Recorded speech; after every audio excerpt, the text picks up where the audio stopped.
ଜଗନ୍ନାଥ ସାଙ୍ଗମାନେ ଆଜି ଚାଲନ୍ତୁ କରିବା ମଞ୍ଜାରାଇ। ମଞ୍ଜାରାଇ ମୋ ଜେଜେମା ଯେତେବେଳେ କରୁଥିଲେ ମୁଁ ସେତେବେଳେ ଖାଇଥିଲି। ଏବେ ଆଉ ବହୁତ ବର୍ଷ ହେଲାଣି ମୁଁ ମଞ୍ଜାରାଇ ଖାଇନାହିଁ। ହଁ, ଏମିତିରେ ବି 4-5 ବର୍ଷ ହେଲା ମୁଁ ମଞ୍ଜାରାଇ ଖାଇନାହିଁ। ଚାଲନ୍ତୁ ଆଜି ମୁଁ ମାର୍କେଟରୁ ଯାଇ ମଞ୍ଜାରାଇ ନେଇ ଆସିଥିଲି। ଆଉ ତାକୁ ଏମିତି ଭଲ ଭାବେ କାଟିକି ମୁଁ ତା ଉପରୁ ଏମିତି ଚୋପା ଛଡ଼େଇ ଦେଲି। ଦେଖିପାରୁଥିବେ ଏମିତି ଚୋପାଟା ଛଡ଼େଇ ଦେଲେ ତା ଦେହରେ ଥିବା ଯେଉଁ କଷିଡ଼ିଆ ଅଂଶଟା ସିଏ ଆଉ ଲାଗେ ନାହିଁ ତରକାରୀ। ତ ଆଗରୁ ମୋ ଜେଜେମା କରୁଥିଲେ ମୁଁ ଖାଇଥିଲି। ଏବେ ମୁଁ 2-4 ବର୍ଷ ହେଲା ଖାଇନାହିଁ। ତ ଆଜି ମୁଁ ମାର୍କେଟକୁ ଯାଇଥିଲି, ଦେଖିଥିଲି ମଞ୍ଜା ବିକ୍ରି ହେଉଛି, ତ ମୁଁ ସେଠୁ ନେଇ ଆସିଥିଲି। ତାକୁ ଆଣିକି ଏମିତି ଛୋଟ ଛୋଟ କରି କାଟି ଦେଇଥିଲି ଏବଂ ତା ଦେହରେ ଥିବା ସୂତାକୁ ମୁଁ କାଢ଼ି ଦେଇଥିଲି। ଏମିତି ଚକା ଚକା କରିକି ଆପଣମାନେ ପ୍ରଥମେ କାଟିଦେବେ। ମୁଁ ବି ମଧ୍ୟ କାଟି ଦେଇଛି। ଆପଣମାନଙ୍କ ଘରେ କେମିତି ତିଆରି ହୁଏ ମୋତେ କମେଣ୍ଟ ମାଧ୍ୟମରେ ନିଶ୍ଚିତ ଜଣାଇବେ। ମୁଁ ଆଜି ତିଆରି କରି ମୋ ଜେଜେମା ମେଥଡ଼ରେ, ତ ସେ କେମିତି ତିଆରି କରିକି ମୋତେ ଖୁଆଇଥିଲେ ମୁଁ ଆଜି ଆପଣମାନଙ୍କୁ ସେମିତି ହିଁ ଖୁଆଇବି। ତ ସିଏ ଏମିତି ଚକା ଚକା କରି କାଟୁଥିଲେ, ମୁଁ ବି ଆଜି ଚକା ଚକା କରି କାଟି ଦେଇଛି। ଚାଲନ୍ତୁ କାଟିଦେବା ତାକୁ।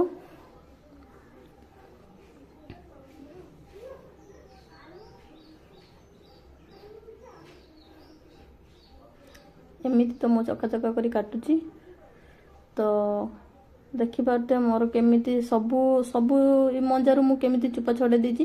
ତାପରେ ମୁଁ ଏମିତି ଛୋଟ ଛୋଟ ଲମ୍ବା ଲମ୍ବା ଆଳୁ ଭଜା ସାଇଜର କାଟିଛି। ଆପଣମାନେ ଚାହିଁଲେ ଆପଣମାନଙ୍କ ଷ୍ଟାଇଲର ମଧ୍ୟ କାଟିପାରିବେ। ତ ମୋତେ ଏମିତି ହିଁ ମୋ ଜେଜେମା କାଟୁଥାନ୍ତି, ମୁଁ ଦେଖିଛି। ତ ସେ ଏମିତି ହିଁ କାଟିକି ଆଉ ତା ଦେହରେ ଥିବା ଆଉ କିଛି ଯଦି କିଛି ଭାଗ ସୂତା ରହିଯାଇଥାଏ ତ ସେ କାଢ଼ି ଦିଅନ୍ତି। ତ ଚାଲନ୍ତୁ ଏମିତି ସବୁଗୁଡ଼ିକୁ କାଟିଦେବା ଆମେ।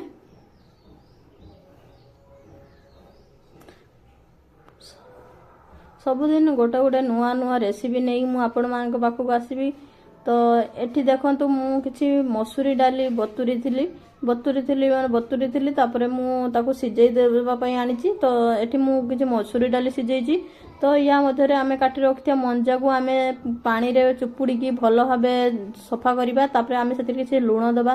ଲୁଣ ଦେଇକି ମଧ୍ୟ ତା ଭିତରେ କିଛି ପାଣି ଆଡ଼୍ କରିବା, କାହିଁକି ନା ଲୁଣଟା ପାଣି ଆଡ଼୍ ଖାଇସାରିଲା ପରେ ତ ସେଥିରୁ ତାର କଷ ଭାଗଟା ସିଏ କଟି ଦେଇଥାଏ। ତ ଚାଲନ୍ତୁ ଆମେ ସେଥିରେ କିଛି ପାଣି ଦେବା, ଭଲ ଭାବେ ଗୋଳେଇକି ତାକୁ ଭଲ ଭାବେ ଧୋଇଦେବା।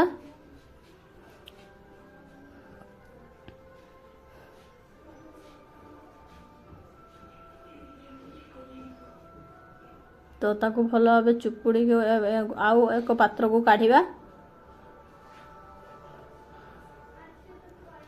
ଏଠି ମୁଁ ମଞ୍ଜାରାଇ ପାଇଁ ମସଲା ରେଡ଼ି କରିଛି। ଦେଖନ୍ତୁ ମୁଁ ଏଠି କିଛି ରସୁଣ ପାଖୁଡ଼ା ନେଇଛି, ଟିକେ ଅଦା ଛେଞ୍ଚା ନେଇଛି, କିଛି କଞ୍ଚା ଲଙ୍କା କଟା ନେଇଛି, ଗୋଟେ ପିଆଜ ନେଇଛି, କିଛି ବିଲାତି ନେଇଛି, ଆଉ କିଛି ଧନିଆ ପତ୍ର ନେଇଛି।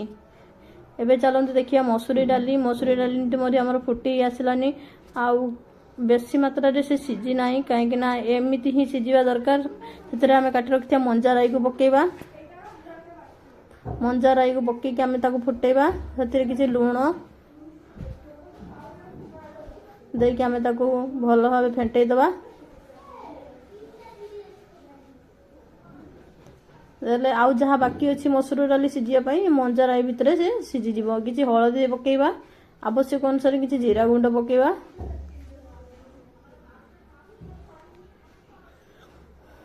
କିଛି କଞ୍ଚା ଲଙ୍କା ଯେଉଁ କାଟି ରଖିଥିବା ଆଉ ରସୁଣ ପାଖୁଡ଼ାକୁ ମଧ୍ୟ ସେଥିରେ ପକେଇବା। ତାକୁ ଭଲ ଭାବେ ଗୋଳେଇ ଦେବା। ଛେଞ୍ଚି ରଖିଥିବା ଅଦାକୁ ମଧ୍ୟ ସେଥିରେ ଆଡ଼୍ କରିବା। ଦେଖିପାରୁଥିବେ ପାଣି ମରିବା ପର୍ଯ୍ୟନ୍ତ ଅଳ୍ପ ପାଣି ଥିବ ଆମେ ତାକୁ ଓହ୍ଲେଇ ଦେବା, କିନ୍ତୁ ଏମିତି ଭାଙ୍ଗିଦେଲେ ମସଲାଟି ତା ଭିତରେ ଭଲ ଭାବେ ଏଡ଼୍ ହେଇକି ଯିବ, ତ ଭଲ ଭାବେ ମିଶି ହେଇଯିବ। ତ ଦେଖନ୍ତୁ ମୁଁ କେମିତି ଭାଙ୍ଗୁଛି ତାକୁ। ଏବେ ଆମେ ଗୋଟେ କଢ଼େଇ ନେଇକି ସେଥିରେ ତେଲ କିଛି ଗରମ କରିବା, କିଛି ଗୋଟେ ତେଜପତ୍ର ଦେବା। ତ ତାପରେ କିଛି ଶୁଖିଲା ଲଙ୍କା ପକେଇବା, କିଛି ଜିରା ପକେଇବା, କାଟି ରଖିଥିବା ପିଆଜକୁ ମଧ୍ୟ ଆଡ଼୍ କରିବା। ପିଆଜଟି ଭଲ ଭାବେ ଭାଜି ହେଲା ପରେ ଆମେ ସେଥିରେ ରସୁଣ ପକେଇବା। ତାକୁ ବେଶୀ ଆଞ୍ଚରେ ଭାଜିବେ ନାହିଁ, ଅଳ୍ପ ହାଲକା ଆଞ୍ଚ ଦେଇକି ତାକୁ ଭାଜିବେ। ତାପରେ ଆମେ ସେଥିରେ କିଛି ବିଲାତି ଆଡ଼୍ କରିବା। ବିଲାତିକୁ ସିଝିବା ପାଇଁ ଟିକେ ଲୁଣ ଆଡ଼୍ କରିବା ସେଥିରେ।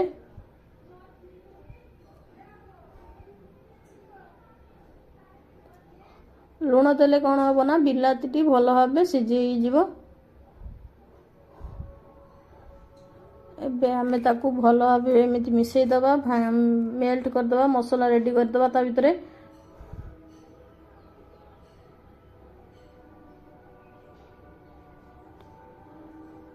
रेडी ହେଇଗଲା ଆମ ମସଲା। ଏବେ ଚାଲନ୍ତୁ ଆମେ ସିଝି ରଖିଥିବା ମଞ୍ଜା ରାଇକି ସେଥିରେ ଏଡ୍ କରିବା। ମଞ୍ଜା ରାଇକି ଏଥିରେ ଏଡ୍ କରିଦେବା। ତାକୁ ଭଲ ଭାବେ ଏମିତି ଗୋଳେଇ ଦେବା। ଆପଣମାନେ କେମିତି ଘରେ ମଞ୍ଜା ରାଇ ତିଆରି କରି ଖାଆନ୍ତି ମୋତେ ନିଶ୍ଚିତ ଜଣାଇବେ। ଇଏ ତ ମୋ ଜେଜେମାଙ୍କ ମେଥଡ଼ରେ ମୁଁ ରୋଷେଇ କରିଛି ଆଜି। ତ ତାପରେ ଆମେ କିଛି କଟା ରଖିଥିବା ଧନିଆ ପତ୍ରକୁ ଏଡ୍ କରିବା। ତାକୁ ଭଲ ଭାବେ ଏମିତି ଗୋଳେଇ ଦେବା।